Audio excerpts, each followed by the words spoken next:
Sleduj, ako si spravíme tieto perfektné pečené buchtičky. Do misky si nachystáš mlieko, samozrejme droždie. Ja som robil z polovice, 90 g cukru.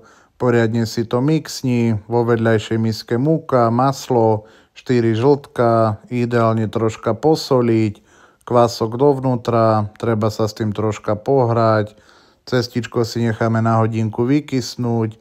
Medzi tým si nachystáme plnku, takže tvároh, vajíčko, hrozienka, to už všetko podľa chuti, ale do popisu ti dám vedieť, ako som robil ja.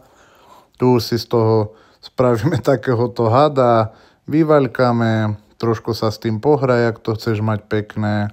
Môžeme si to začať pomaličky plniť, pekne si to rukou vytvaruj, dovnútra poriadna dávka tvarohu, zabaľ, nechaj podkysnúť, potri masielkom a môže to ísť do truby na 180 pol hodinky.